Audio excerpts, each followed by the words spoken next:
Hello friends, welcome back to the channel. See Rashi Mandan के channel में आपका स्वागत है। आप सभी कैसे हैं? होप सो बहुत अच्छे होंगे। मैं बता दूं, मैं भी बहुत अच्छी हूं। हमारा टॉपिक चल रहा है स्क्यूनेस। तो स्क्यूनेस में एक्सरसाइज सबने 3.1 के 3 क्वेश्चंस कर लिए थे एंड साथ में हमने इंट्रोडक्शन में सारी चीज़ें डिस्कस कर ली थी। अब 4th नंबर क्वेश्चन हम अभी डिस्कस करेंगे। सबसे पहले देखते हैं 4th नंबर क्वेश्चन किस चीज़ की रिक्वायरमेंट करता है। For the a data set with upper quartile equal to 55 and medium equal to 40, median equal to 42। माना अपर क्वार्टाइल यानी Q3 अपन को दिया है 55 एंड अपन को ये दिया हुआ है मीडियन, ये Q3 है, ये Q2 है। Q2 मतलब मीडियन दिया हुआ है 42। If the distribution is symmetric है तो हमें लोअर क्वार्टाइल की वैल्यू निकालनी है। लोअर क्वार्टाइल मतलब हमें Q1 निकालना है, फाइंड आउट करना है। तो देख लेते हैं, सॉल्व करना स्टार्ट करते हैं हम।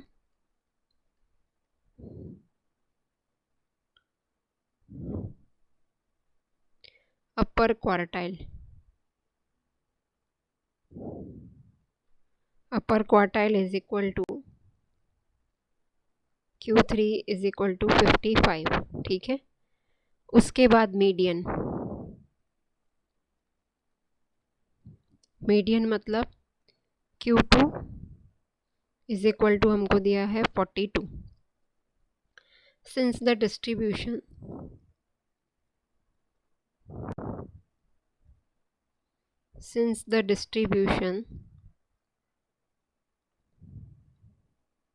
is symmetric,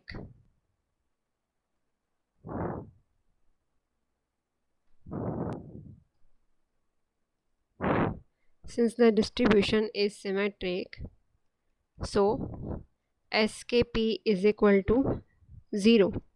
SKB is equal to 0 मतलब बाउलेस का जो हमने पढ़ा था, कोएफिशिएंट ऑफ बाउलेस, ठीक है, ये SKB है।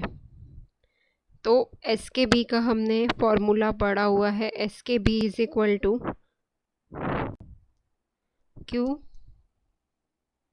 Q3 प्लस Q1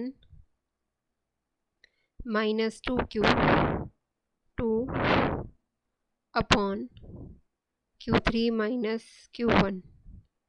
हमने ये अभी देखा, ये ज़ीरो है, ठीक है। ये सारी वैल्यूज़ हम पुट कर देंगे Q3 की जगह पे 55, Q1 की जगह हमें कुछ नहीं रखना क्योंकि वो फाइंड आउट करना है, एंड Q2 की जगह पे 42 अपॉन 55 माइनस Q1 तो फाइंड आउट ही करना है। ये जब हम इधर मल्टीप्लाई करेंगे तो ये सब ज़ीरो हो जाएंगे, ठीक है। तो 0 is equal to 55 plus Q1 minus 84। So Q1 is equal to हमारा आंसर आएगा 29 जब हमने इसको सॉल्व किया, तो जो कि हमें फाइंड आउट करना था, ठीक है। Q1 निकालना था, हमने निकाल दिया। उसके बाद नेक्स्ट क्वेश्चन है, ये इजी क्वेश्चन था बहुत। 5th क्वेश्चन हम देखते हैं क्या पूछा है। Obtain coefficient of skewness bye formula, ठीक है, एंड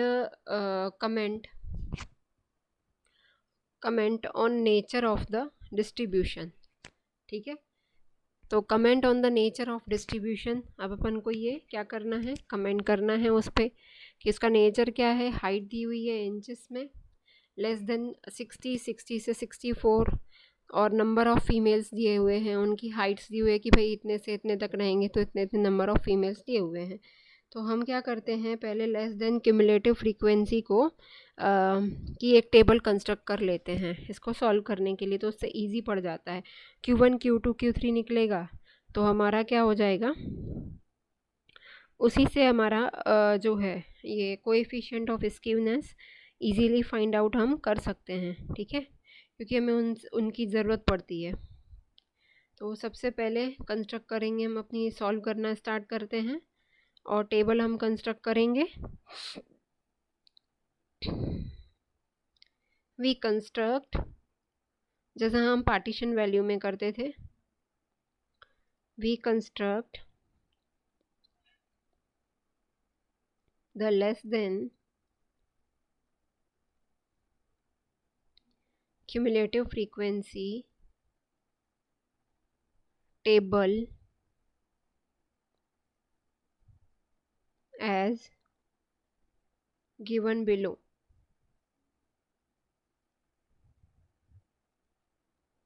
ठीक है, स्टार्ट करते हैं यहाँ पे। Height in inches,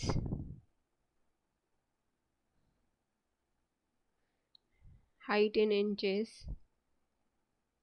number of female, so less than cumulative frequency निकालनी पड़ेगी, less than cumulative frequency.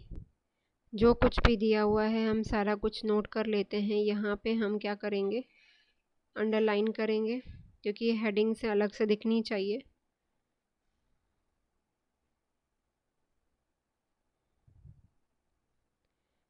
Less than 60, number of female है 10, इसको हम एफ से भी, स्मॉल एफ से डिनोट कर सकते हैं। ये 10 है, ये 60 to 64, 64 to 68, 68 to 72 and 72 to 76, ये अपन को दिया हुआ है। लेस देन क्यूमुलेटिव फ्रीक्वेंसी निकालनी है, तो हम इस 10 में ये 20 को जोड़ेंगे तो हमारा आ जाएगा 30, 30 में 40 ऐड करेंगे तो 70, में 10 ऐड करेंगे तो 80, 80 में 2 ऐड करेंगे तो 82। Summation F is equal to N is equal to, ये आएगा 82, ये आएगा टोटल। ठीक है, उसके बाद अब हम आगे क्या करते हैं, इसको सॉल्व करते हैं। सॉल्व करेंगे तो कैसे सॉल्व करेंगे, क्योंकि हमें Q1, Q2, Q3 चाहिए है, तो हम तो पहले निकाल ही चुके हैं, तो हम वैसे ही निकालना स्टार्ट कर लेते हैं। क्लास Q1 क्लास रहता है क्लास कंटेनिंग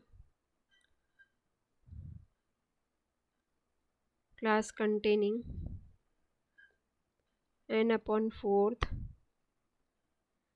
टर्म, ऑब्जर्वेशन भी कह सकते हैं। n/4 निकाल लेंगे हम, n हमारा 82 है एंड ये 4 है, ये आएगा 20.5। So cumulative frequency which is just greater than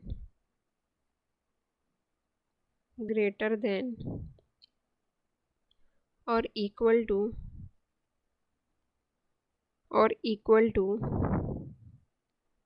20.5 is कितना है, 30।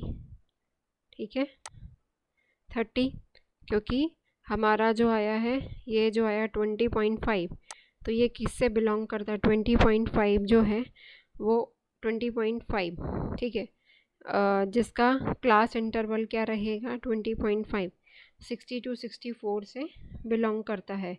ठीक है, तो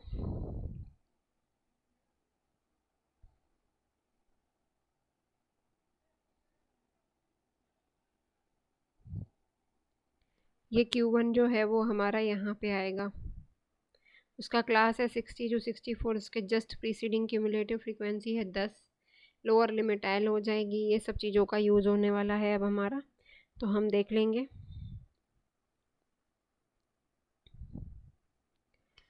Q1, so Q1 lies in the class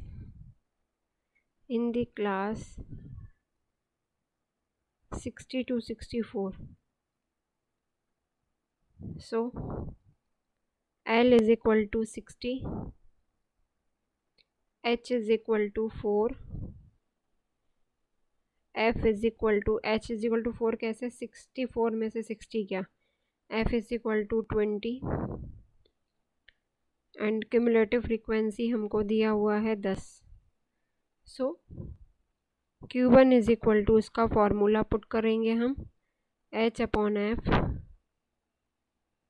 N/4 minus CF. Lower limit है हमारी 60 प्लस 4/20. N/4 हमने निकाला ही था पहले से ही. बस इसको सॉल्व करेंगे तो हमारा Q1 आ जाएगा 62.1. So Q1 is equal to 62.1. उसके बाद Q2 class is equal to class containing N/2th term. So N/2 is equal to 82/2 जो कि आएगा 41. अब ये 41 है, इस क्लास में कहाँ पे बिलोंग करता है हमें देखना पड़ेगा. 41 जो है यहाँ पे बिलोंग करता है. 41 30 और 70 के बीच में आएगा. तो यहाँ से यहाँ पे ये जो है Q2 यहाँ पे बिलोंग करता है, जिसकी फ्रीक्वेंसी 40 और उसका जो क्लास इंटरवल है 64 एंड 68. तो बस वही बताना पड़ेगा अपन को. Cumulative frequency which is just greater than or equal to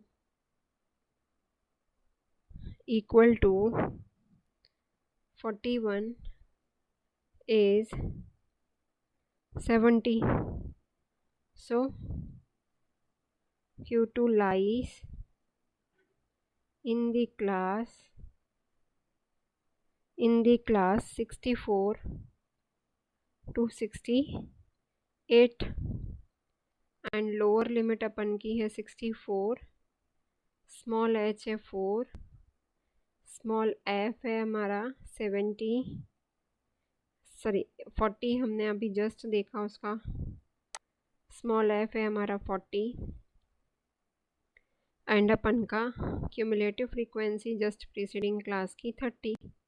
बस वैल्यूज़ को पुट करेंगे फॉर्मूले में तो हमारा Q2 आ जाएगा.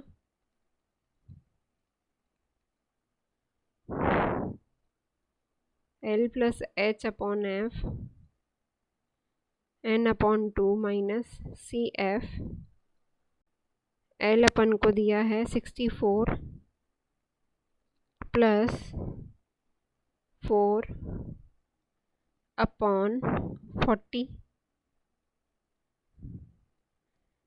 41 माइनस 30. तो ये अपन का सॉल्व करने पे आएगा 65.1. Q2 is equal to 65.1. ठीक है. नेक्स्ट Q3 क्लास, क्योंकि ये सब अपन को चाहिए है इसलिए सारी प्रोसेस करनी पड़ेगी अपन को. है इजी, बस थोड़ा लेंदी प्रोसेस है. एक बार करने पे इजी लगने लगता है. यहाँ पे आएगा 3n/4 टर्म. ठीक है. अब अपन क्या करेंगे, 3n/4 3 इंटू 82/4 जब सॉल्व किया तो आया 61.5. Cumulative frequency which is just greater than or equal to 61.5 is, जाके देखना पड़ेगा. 61 जो है किसके बीच में आता है अपन का, 61.5 जो है वो भी यहाँ पे आता है। Q2 एंड Q3 यही है, सब कुछ अपन को सेम वैल्यूज़ मिल जाएंगी, ठीक है। So is 70, so Q3 lies in the class 64 to 68 and अपन को सारे वैल्यूज़ निकाल लेंगे। L is equal to 64, H is equal to 4, small f is equal to 40, CF is equal to 30। अपन वैल्यूज़ रख लेंगे सारी। L की जगह 64 plus H 4 upon small f 40। Formula मैं फिर से नोट नहीं कर रही क्योंकि हम जानते हैं। एंड 3n अपॉन 4 की जगह पे अपन को क्या रखना है, 61.5 माइनस 30, ठीक है। जब इसको सॉल्व करेंगे तो अपन का आंसर आएगा 63 का, सॉरी Q3 का 67.15 ये हो गया। बस अपन को क्या निकालना था, जो निकालना है अब हम उसको निकाल लेंगे इजीली। तो हम निकाल लेते हैं। हमें निकालना था कोएफिशिएंट ऑफ स्क्यूनेस। तो जिस टाइप से डेटा दिया था उस टाइप से हमने उसको यूज़ करके हमने सारा कुछ निकाल लिया।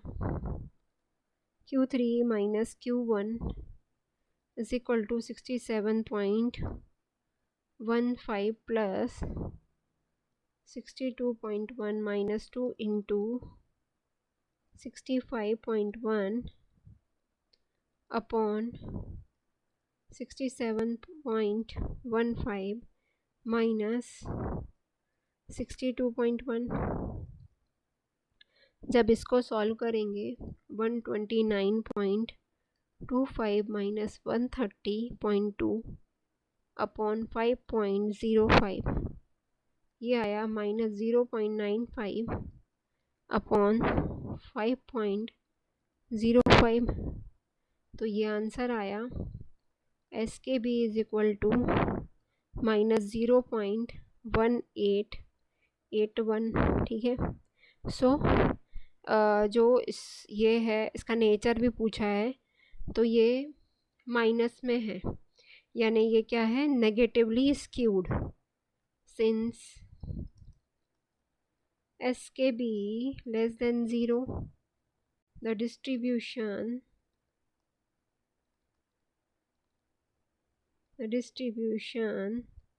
is negatively skewed, ठीक है ना। तो ये समझ में आ गया। यहाँ पे अपन का यहाँ पे ये क्वेश्चन सॉल्व हो गया। तो यहाँ पे अपन ने 4 और 5 क्वेश्चन सॉल्व किया। नेक्स्ट वीडियो में मैं बचे हुए क्वेश्चन इस एक्सरसाइज के बताऊँगी। Thanks for watching and thanks for support.